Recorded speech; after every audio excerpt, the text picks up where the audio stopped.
expect things like this. Like, I was expecting, you know, this year to see snow on that mountain, and now the thing's on fire.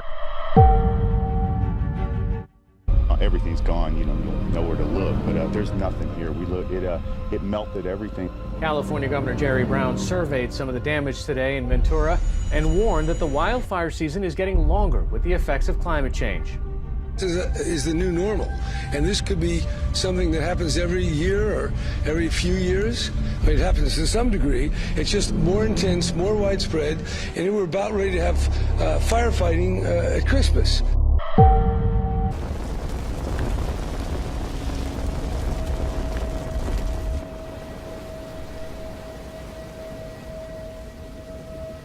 That house is done, dude. I've never been this close, that's for sure. That is for sure.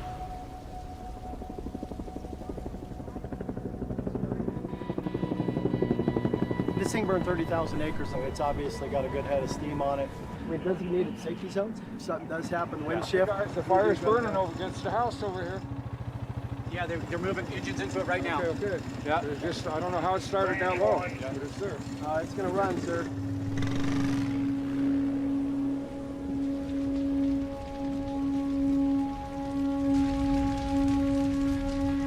Holy shit. All right. Got engine fire? You have a fast-moving fire front that's coming your way, so just be heads up.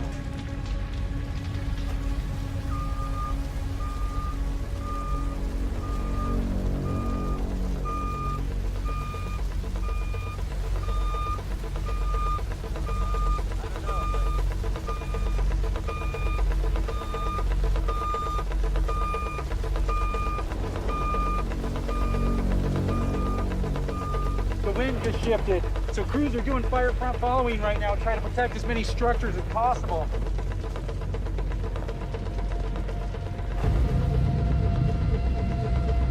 Fucking crazy fire behavior. Trying to stay ahead of this kicks your ass.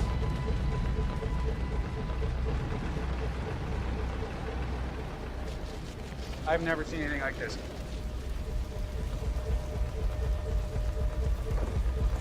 You're going to see it come out of this thing right now, and here comes a wind shift.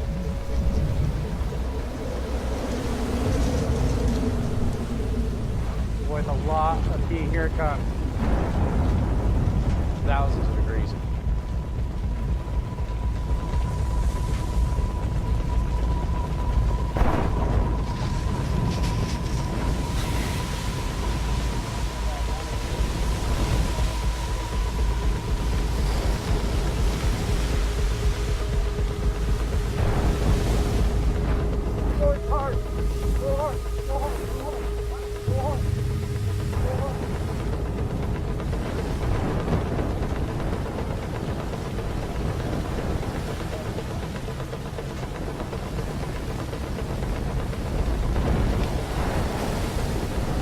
This is a classic example.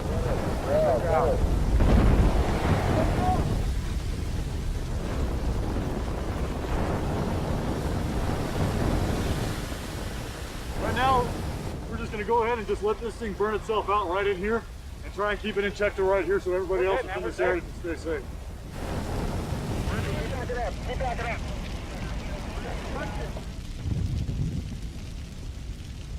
Rather burn there than here. Yeah, I hear you.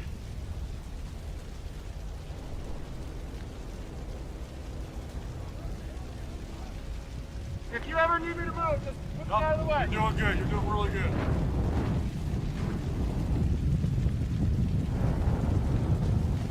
It's fairly close to the structure, but the good part about this is the owner of the house, he was obviously paying attention when someone told him, hey, you know, you really do need the physical space between vegetation and your structure. Defendable space gives us time. But you go out here to our north, there's just house after house after house that's just getting beat to crap right now.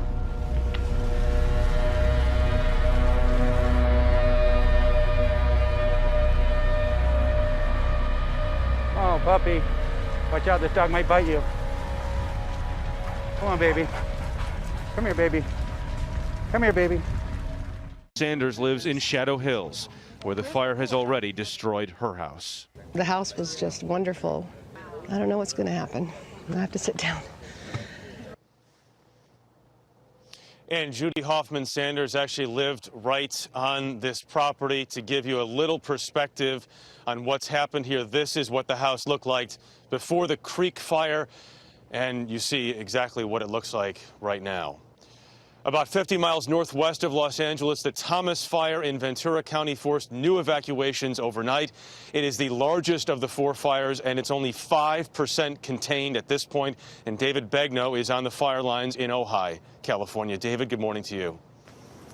Jeff, where we are right now, winds are actually carrying the fire toward Ojai. You've got flames that are burning on the northwestern side of town, the northern, and parts of the eastern side. The area of La Conchita is under a mandatory evacuation. The winds are starting to pick up. The smoke is pretty unreal in this area. In fact, Judy Hoffman saw a wall of flames that had to have been 300 feet or higher.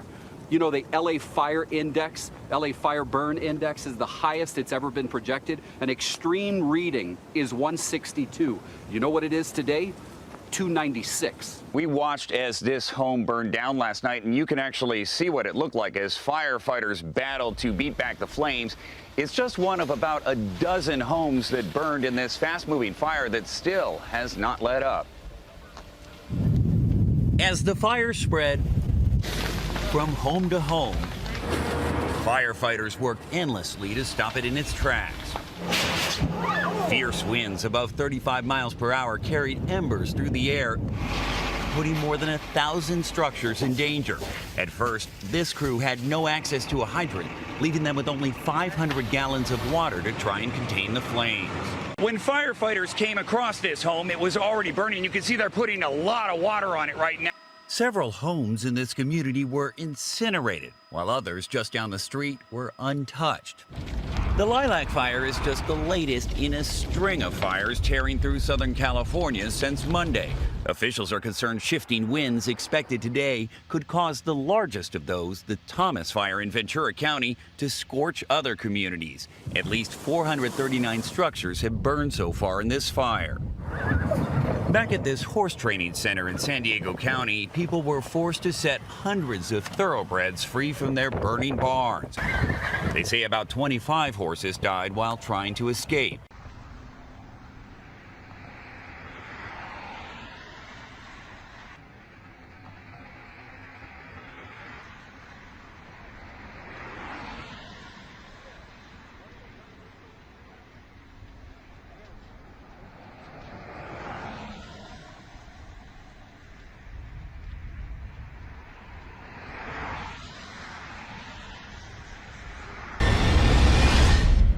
I live in Northside Colorado Springs. I got a good view right at the fire area. Initially, I was having a hard time grasping what I was looking at. We had a thermal collapse of this conductive column of superheated air and gas and smoke, and it had enveloped the large area of the community. I was in a pickup, and I started driving up these streets. I was going to roll the window down, and when I felt the radiant heat through the glass, I'm like, that's not survivable. If I take a breath of that, that's not survivable. I need to get out of here. It was chaotic. I was scared to the point of being emotional about it. I was convinced. You know, guys were gone. They weren't resources really anymore to me. They were, you know, people. And so we're going to tell these people, tell that guy, you know what? You got a family, and it doesn't matter right now. You took an oath, go in there. We have a responsibility to community. We have a responsibility to ourselves, our profession. But at what point does that no longer become viable? Plus, I have this awareness now of what this fire behavior has been for all these years. And knowing that, where does that cross over into my responsibility to go and send people to do these crazy things? When I came into that fire, I thought I was ready for it because of what I'd seen. But the fact of the matter is you're never really ready. Black Forest made what we were seeing that first night at a 4 Mile fire almost look small. Seeing the homes burning in these subdivisions that were already lost, seeing the devastation that had happened, watching the crews moving almost like they were out of their element. The fire was jumping, it was moving much faster than we could get in front of it. It's like being in a fog bank, only it's all smoke. You can't see the fire. You can hear it. It's out there. You know it's out there somewhere, but you don't see it. There are lists of rules, kind of rules of engagement as to how much fire you can put what kind of a resource on. And when you're looking at that much fire that you can't put any kind of a resource on it, that's an oh shit moment. So that public can't have an expectation anymore that we are going to take firefighters and put them in front of that. It's beyond our capability to manage. We're not going to kill good people trying to save infrastructure that we put in a place that probably shouldn't be there. And so the changing this new environment, dry, arid, drought-stricken area with lots of fuel, is we're going to have to change the way we live in it. And that's where we're struggling. Is there evidence of climate change in the fire environment? You have to say yes, because we are seeing a level of fire and an intensity of fire and a risk to firefighters that hasn't existed in the past. And every indicator is, every year it just gets worse. This summer is my 21-year-old daughter's first year on the fire line. And people always ask her, are you proud? And in one sense, yes. And then in the quiet moments, it scares the crap out of me. In my 20 years, I come close to dying. And I hope that she doesn't have that. But when I look at the changing fire landscape, I worry, because I can't tell her what she'll see, because she'll see stuff that I'll never see. As a society, we have to take this evidence seriously. We've got to start confronting climate change with the same level of effort and resources and intensity that we do to fight wildland fires. Firefighters are already taking unacceptable risks.